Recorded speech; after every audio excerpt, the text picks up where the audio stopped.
Hello everyone, house of legal studies में आप सभी का स्वागत है। मैं हूं आनंद मिश्रा। और आपने अभी रिसेंटली बीएलबी पास किया है या आपने रिसेंटली इनरोलमेंट कराया है एज अ लॉयर, तो आप लोगों के लिए याद रखिएगा, बहुत इंपॉर्टेंट वीडियो है, रुक जाना। ठीक है। ऑल इंडिया बार एग्ज़ाम एक हवा बना हुआ है। हम लोग बहुत इजी एग्ज़ाम को, जो कि एक ओपन बुक एग्ज़ाम है, उसको बहुत ग्रांटेड ले रहे हैं। पहली चीज़, कोई भी एग्ज़ाम अगर आप देने जाते हैं, चाहे वो ओपन बुक एग्ज़ाम हो या कोई भी एग्ज़ाम है, तो आप उसे ग्रांटेड ना लें। जो कि आम तौर पे जो एडवोकेट्स हैं, वो लोग ऑल इंडिया बार एग्ज़ाम को एज अ मजाक लेते हैं कि चलो टाइम पास के लिए ओपन बुक एग्ज़ाम है, दे देते हैं, या 3 साल का टाइम है, आराम से पास हो जाएंगे। तो बहुत सारे फैक्टर्स हैं। अभी कुछ स्टूडेंट्स पूछ रहे थे जिनका एग्ज़ाम क्वालिफाई नहीं हो पाया है, या जिन्होंने इनरोलमेंट अभी रिसेंटली कराया है कि सर हर जगह हम देख रहे हैं 50% एडवोकेट्स इस एग्ज़ाम को फेल कर जाते हैं। तो डर लगता है, और लगना लाजमी भी है, क्योंकि आप जब तक ऑल इंडिया बार एग्ज़ाम एआईबी नहीं पास करते तब तक आपको सीओपी नहीं मिलता है, जो कि है सर्टिफिकेट ऑफ प्रैक्टिस, जो कि bar council of India provide करता है। और सीओपी के बेसिस पे आप प्रैक्टिस, अपनी जो लिटिगेशन है, वो आप ऑल ओवर इंडिया कहीं भी कर सकते हैं। ठीक है, कोई रिस्ट्रिक्शन नहीं। अगर मान लीजिए आप दिल्ली में इनरोलमेंट कराया हुआ है आपने, और आपको कोई केस आपको गाज़ियाबाद, नोएडा, मथुरा, आगरा का मिलता है, तो आप इवन लड़ सकते हैं। लेकिन आपके पास एआईबी क्वालिफाइड नहीं है, एआईबी एग्ज़ाम नहीं क्वालिफाई किया है, तो आपको किसी और को रेफ़र करना पड़ेगा। तो दिल्ली में ही आप प्रैक्टिस कर सकते हैं। ठीक है। और रीज़न की बात करते हैं, तो रीज़न आपको, ठीक है, कि प्रैक्टिस के लिए बहुत इंपॉर्टेंट हो गया है आप लोगों के लिए, क्योंकि 3 साल में एग्ज़ाम को क्वालिफाई भी करना है। और हर बार जो एग्ज़ाम की फॉर्म फीस है वो बहुत ज़्यादा है।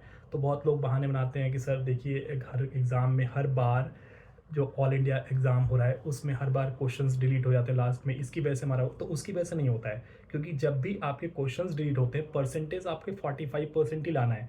अगर आप जनरल कैटेगरी में फॉल करते हैं तो आपको 45% मार्क्स ही लाने हैं।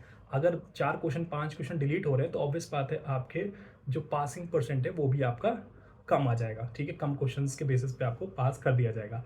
लेकिन ये वहम मत फैलाइए कि सर नहीं, उस पर्टिकुलर एक क्वेश्चन के डिलीट होने से मेरा एआईबी क्वालिफाई नहीं हुआ। ठीक है, रीज़न क्या है, अब AIB 19 जो था, ऑलरेडी उसका रिजल्ट आ चुका है, आप सबको पता होगा। और प्लस आपने जिस बच्चों ने ऑब्जेक्शन फाइल किया था, ऑब्जेक्शन का भी रीचेकिंग रिजल्ट भी आ चुका है।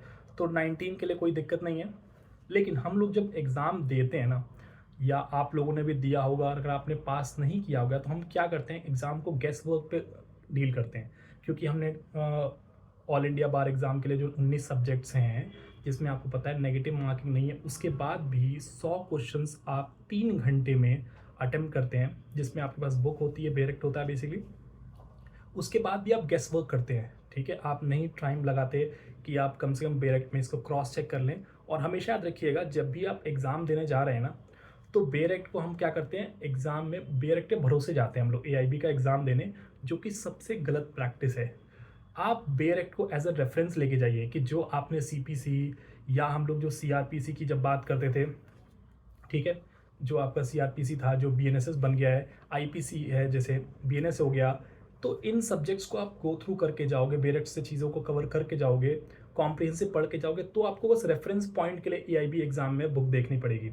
कैसे, अगर आपके पास मान लीजिए आईपीसी रिवाइज नहीं करके गए, तो ऑब्वियस बात है आप क्या करोगे, एग्जाम में डिफरेंट सेक्शंस देखना स्टार्ट करोगे कि ये तो पढ़ा नहीं है, कहाँ से आ गया, कॉन्सेप्ट वाली चीज़ें कहाँ से आ गई।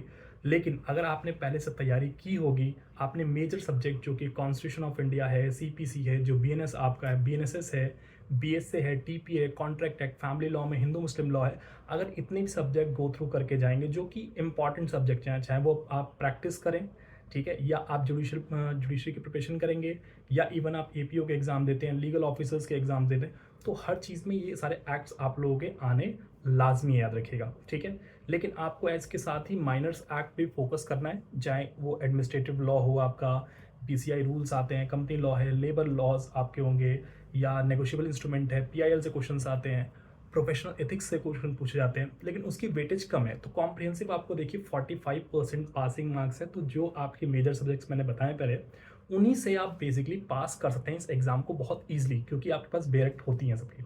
ठीक है, क्योंकि नेगेटिव मार्किंग बिल्कुल नहीं है, अटेम्प्ट तो आप 100 के 100 क्वेश्चन करके आते हैं। तो वो कह रहे हैं सर हम तो करके आते हैं, लेकिन क्यों गलत होते हैं, क्योंकि वो आप गेस वर्क पे बेसिस पे करके आते हैं। आप लोग उसको क्रॉस वेरीफाई नहीं करते, शॉर्टकट ढूंढते हैं हम लोग, बार बार हम लोग बेरट के भरोसे जाते हैं। ये नहीं कि हम बेरट को as a reference point of लेके जाएं। तो रेफरेंस के लिए क्या होता है, अगर आप भी 2025 का जो AIB 20 आने वाला है उस एग्ज़ाम में अपीयर होने वाले हैं, ध्यान सुनना मेरी बात, तो प्लीज़ आज से ही बेरट खरीद लीजिए विदाउट नोट्स वाले, ठीक है।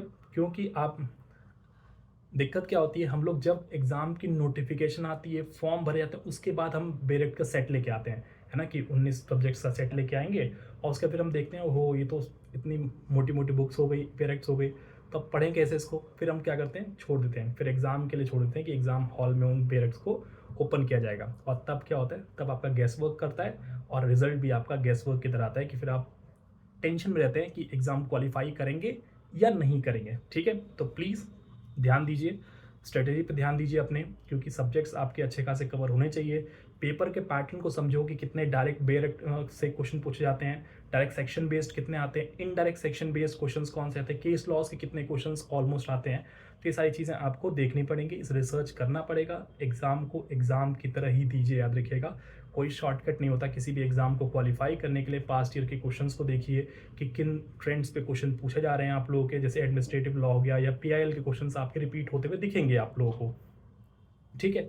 अब बात आती है कि सर हम पढ़ाई तो नहीं शुरू करेंगे, कब तक, जब तक AIB 20 का फॉर्म नहीं आएगा। लेकिन आपको ये समझना पड़ेगा, अगर आपने एज एन एडवोकेट अपने आप को इनरोल कर लिया है तो आपको कहीं ना कहीं इस एग्ज़ाम को क्वालिफाई करना पड़ेगा, ठीक है।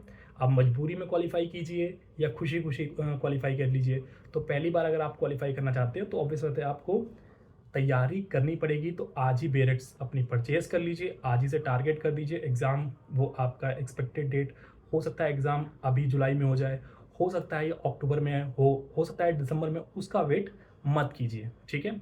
लेकिन एक्सपेक्टेड है कि जुलाई एंड तक आपके फॉर्म्स आ जाएंगे AIB 20 के, ठीक है। तो कोई भी दिक्कत हो, डाउट हो AIB के रिगार्डिंग, आपको कोई एग्ज़ाम पैटर्न में, सिलेबस में, कैसे क्वालिफाई करें इस एग्ज़ाम को, कोई दिक्कत है आप लोग, कोई डाउट है, तो आप लोग मुझसे कनेक्ट कर सकते हैं पर्सनली। टेलीग्राम ग्रुप ज्वाइन कर सकते हैं आप लोग मेरा, जो कि आनंद मिश्रा सर के नाम से आपको मिलेगा। साथ में आप इंस्टाग्राम पे मुझे फॉलो कर सकते हैं, ठीक है, व्हाट्सएप पे आप कनेक्ट कर सकते हैं।